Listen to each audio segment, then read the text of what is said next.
Now, hydrolysis of proteins, of course, is the reverse of the polymerization of amino acids. In other words, when you polymerize an amino acid, you get a protein. If you hydrolyze a protein, you can break it back down to its amino acid. Now, this is exactly the same as the principles we've learned before. In the laboratory, we can mimic what happens in the body by using a fairly concentrated acid, 6 mole per litre hydrochloric acid, and gently warming a protein will tend to hydrolyze the protein and break it down into its parent amino acids. If we had, for example, glycine with this structure, you've got glycyl serine. Notice the terminal amine group, carboxylic acid group. Can you see the peptide link just above the glyce name? You've got a CO and an NH. You've got a carbon-containing polar non-ionizing R group above the carbon. If we add some acid to this and gently warm it, we will find that you can return it to its parent amino acids. You would get glycine on the left and serine on the right. The acidic nature of the solution that it's in when it's gently warmed will allow it to take back on that water molecule and form the parent monomers. Now, hydrolysis in the body occurs via bond-specific enzymes in the stomach and the intestine. Now, this is incredibly complex. There are enzymes that are specific to breaking peptide bonds that sit between specific amino acids in a protein. And those enzymes will only attack that specific bond in that exact location to break that protein at exactly the right point. Incredible amount of complexity and an incredible number of enzymes. For example, trypsin is an enzyme that will only cut the peptide bond if lysine or arginine is on the CO side of the peptide link. So trypsin will seek out lysine and arginine in a protein and will cut on the CO side of any peptide links where that exists. Therefore, the body can break proteins into sections, not just individual amino acids, depending on the enzymes present. Now, we don't go into why this is necessary, but it's tied right up with the protein function in organisms. There are some great questions in your textbook. Pause and do some of those now, questions 9 to 14 on page 486. Now, structure is related to function when we talk about amino acids. For proteins, their structure dictates how they will function. We'll say that again. Their structure dictates their function. In other words, how the protein is put together, how it's structured, defines the role it has. So the structure of a protein will dictate if it is structural, hair, skin, cartilage, tendons, or is it globular, insulin, hemoglobin, is it an enzyme, and so forth. Now, there are 3 aspects to the structure of a protein, and we need to examine the primary, the secondary, and the tertiary structure. These 3 levels are of particular importance to us, and they really decide the function of a protein. So let's have a look at what the primary structure is. The primary structure is the most basic examination of a protein, and it really just refers to the nature of the amino acids, so which ones are present in the protein, so which monomers are present in the polymer, and their sequence. What is their order? For example, if you have a protein that's labelled ala, gly, sir, gly, phi, lys, ala, sir, this is simply referring to the primary structure of this protein. It only tells us the nature of the amino acids, which ones are there. I've got alanine, glycine, serine, and which ones are present in which order. Alanine comes before glycine, comes before serine, comes before another glycine. So the primary structure of a protein only tells us what amino acid is there and how are they ordered. Secondary structure has more to do with their 3-dimensional makeup. Proteins are 3-dimensional because they can be folded into sheets, they can be curled into spirals, or they can have sections that are in sheets and sections that are in spirals. Certain sections may have folded sections, while other sections are curled and spiraled around. Now, the presence of the 3D segments is what is being referred to when chemists talk about the secondary structure. So you have primary, which amino acids are there, and what is their order. Then you step back from that to look at how the different segments look in a three-dimensional plane. That's the secondary structure. The tertiary structure then is like a bird's eye view of the overall molecule. It takes into account the interactions of the different areas of the protein. Now, the forces which twist protein into tertiary structures are the presence of hydrogen bonds.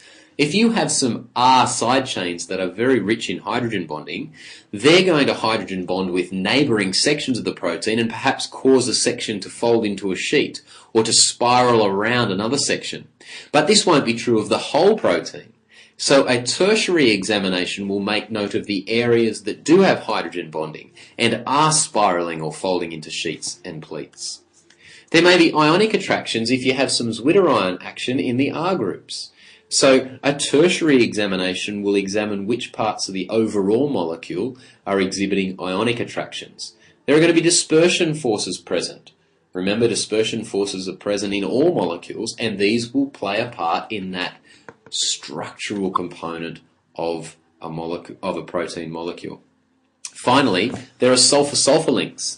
When sulfur hydrogen groups, sulfur hydride groups line up, they will form a sulfur-sulfur link. For example, cysteine will do it if you check back with your textbook.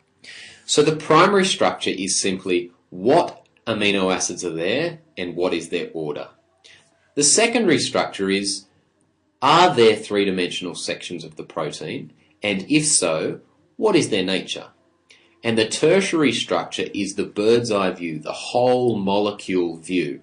What three-dimensional structures are found where, and how do they align up and why? To determine the primary structure, chemists must be able to identify which amino acids are present. Makes sense, doesn't it? If primary structure is all about what's there, we must be able to test for which one's there. We must know how much of each amino acid is present, because that's the second half of primary structure. And we must be able to determine the sequence, the order of the amino acids, because that's the other part of primary investigation. To do this, the protein is hydrolyzed, it's cut up, and then it's separated via chromatography. We will do some more chromatography in class. Chromatography, this is important, Year 12, uses size and polarity to separate amino acids and reveal the sequence and quantity. So chromatography is very helpful in determining the primary structure of a protein. To determine the secondary and tertiary structure, it's not so simple. Chemists will use X-rays to study crystalline samples of proteins, and they can then determine their secondary and tertiary structure. Forensic chemists don't examine the structure as much as the presence of proteins at crime scenes. It's more about proving that a protein is there and then sourcing the origins of a protein. There are two tests that you need to be familiar with, and we will do these in class, the ninhydrin and the Biuret tests. Let's have a look at the ninhydrin test. The ninhydrin test uses the compound ninhydrin. Now, ninhydrin reacts with terminal COOH groups. If there's a COOH group present, it will produce a purple colour change with ninhydrin. So you get a colourless solution containing a protein. You heat it gently, add a few drops of ninhydrin, observe for a colour change. If there is a protein or an amino acid present, because they both have terminal carboxylic acid groups, the solution will turn purple. So ninhydrin is a qualitative test to show that an amino acid or a protein is present. The insufficiency of ninhydrin is that it can't distinguish between them. If they both have carboxylic acid groups, and the test is for the presence of a carboxylic acid group, there's no way to tell if you're dealing with an amino acid or a protein. So we need a better test, the Biuret test. The Biuret test gives a positive result for proteins and peptides, but not amino acids. So the Biuret test distinguishes between proteins and amino acids. This is how we do it. Take a solution that you're investigating, make it a little bit alkaline with sodium hydroxide, and then you add some drops of copper sulfate. Now, a purple colour will confirm the presence of a protein. More specifically, it's actually confirming the presence of a peptide linkage. So the ninhydrin and biuret are qualitative tests only. It simply reveals if something is present. It doesn't tell you how much is present. We don't need to know the chemistry behind these two tests in the same way that we needed to know the chemistry behind Tollens, Feelings, and Benedict's. Chromatography is the quantitative test for proteins. It's able to test how much is there. Biuret and ninhydrin tells us that it's there. You'll now do a prac based on the biuret theory that you've just heard, and exercises 15 to 18 in your textbook on page 489 are excellent. We'll also do some chromatography, where we'll test quantitatively the presence of amino acids and proteins. Chromatography is a method of separation. The most basic is paper chromatography that you have some prior experience with. Dyes can be separated by washing a dye in a solvent through the paper, and you've done this. Dyes separate because they have different attractions to the paper and different solubilities in the solvent. We call the paper the stationary phase because it is not moving. We call the solvent the mobile phase because it moves through the stationary phase. Now, if you think about chromatography, if you have a solvent that has dissolved the solution you're interested in separating, the more highly soluble the solution is, the solute is in the solvent, the further it can move through the mobile phase because it's carried along nicely by the solvent.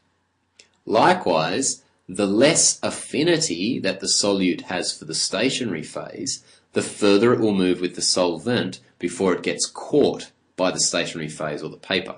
This will make more sense as you do some examples in class. So chromatography with amino acids is a great way to separate them out. The mobile phase, the moving phase, is a solvent that has low polarity, for example, an aqueous acetic acid butanol mix.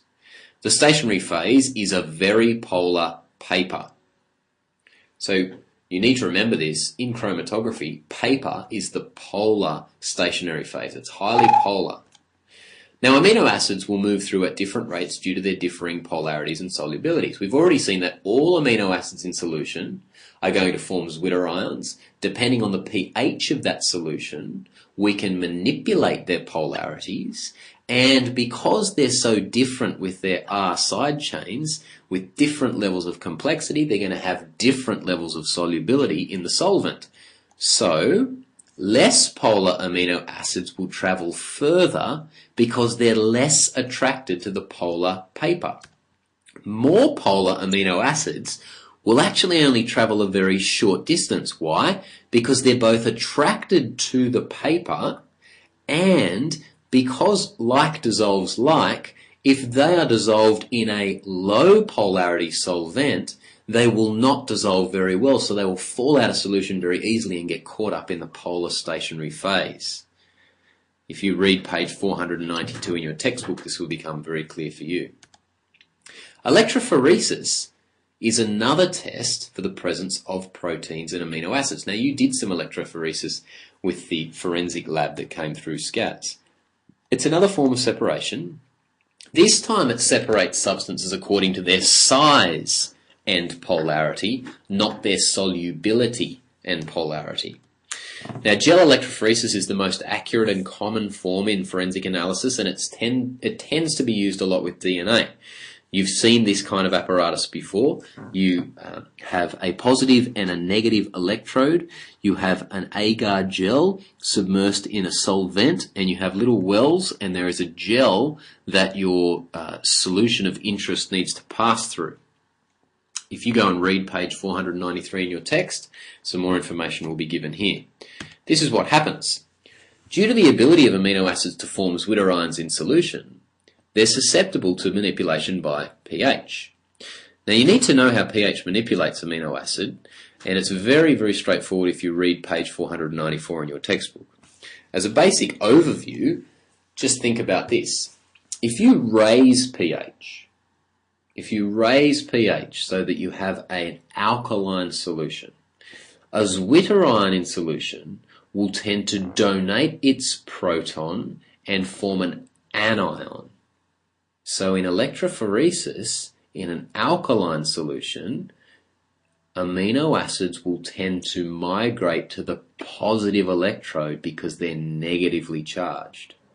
Alternatively, if you lower pH and there are an excess of protons in solution, those protons will tend to be accepted by the zwitterion amino acid, which means they take an overall positive charge, and in electrophoresis will migrate to the negative ion, because opposites attract. You must read your textbooks to see an overview of this. So here's a basic summary of electrophoresis versus chromatography. Electrophoresis separates mixtures of amino acids and proteins, as does chromatography. Electrophoresis, this is important, separates based on charge and size. Chromatography is based on charge and solubility. Varying pH is very effective in manipulating the degree of separation. Varying the polarity of solvents is mildly effective for chromatography. Electrophoresis is expensive. Chromatography is still expensive, but less so. Electrophoresis is often used to great effect by forensic chemists, as is chromatography. And these are the two analytical tools that you're required to know for your syllabus outcomes. If you go and do exercises 19 to 25 on page 496 of your textbook, you'll definitely be up to date with all the information we've just looked at. Now in 2008, there was not a single question on proteins. Guess what happened in 2009? This was the first question in forensic chemistry. Take a quick look at it. It says that this structure represents a biological molecule. There's alanine on the left, cysteine on the right, that even tells you. And it tells you that there's a bond that's formed between a C doubly bonded to an O and an N singly bonded to an H. It just asks you to name it. Of course, you would tell me it's a peptide bond. The second part said, can you distinguish between the primary, secondary and tertiary structures of proteins? I'm not going to say it all again now, but you'd need to go back a little bit in this video. Thirdly, how could electrophoresis be used to identify the origins of proteins in an investigation of adulterated food? A lot of students in 2009 struggled with part 3 because they didn't understand the terminology adulterated. Adulterated simply means, in layman's terms, that the food has been messed with, that there is a form of contamination, that there has been some sort of interference with the food. It has been changed from its original form. This question is really asking you to explain how electrophoresis is used to identify proteins. And you'd need to go back and talk about the things I just talked about then. So there's an example from a past paper. 2007, what's the general structure for an amino acid? Could you draw me a general structure? Part 2, here's a structure with a dipeptide. Using structural formulae, write a balanced equation to show the cleaving of the peptide bond. You'd need to find the peptide bond. You'd need to cleave it, so that means cut it. And a balanced chemical equation would mean that you'd need to remember what reagent was necessary in order for it to happen. Thirdly, you need to outline how these proteins can be broken into different lengths in the chain. So you need to have your hydrolysis and enzyme theory nailed. 2006, we looked at part 1 already. Part 2, use structural formula to write a balanced equation to show how the formation of a dipeptide could contain 2 glycine molecules. So you've got glycine there, you just need to add 2 of them together and condense them. Then you get an amino acid sequence of 2 proteins below. Here's protein A and protein B. You've really there been given primary structure. You know what's there and how many. Describe a chemical test for proteins. Here's your ninhydrin biuret. Explain how enzymes could be used to distinguish between proteins A and B. So here's where you need to know that enzymes will cut at specific peptide linkages, and therefore they will cut these proteins into different lengths that could then be run on an electrophoresis gel or a chromatogram. 2007 was slightly more complex. You may not be able to read, 2006, all this information, but part 1 of B simply asked you to contrast the amino acid composition of both proteins after analysis of this chromatogram. So you've got S1 and S2, that's sample 1, sample 2, on the far right of the chromatogram. On the left, you've got all the different amino acids and how they spread out in a chromatogram. All you have to do is read them off this separation chromatogram and see which amino acids are present in the samples. Number 2, you need to explain how variations in the composition and structure of proteins affect their biological functions. So that's going back to your globular and fibrous protein theory. You'd also, in this part 2 for 4 marks, need to discuss in depth, again, primary, secondary and tertiary structure. There's an example of everything you need to know about proteins. If you can do these questions and you've understood the theory, you're right to go with HSC Forensic Chemistry Proteins.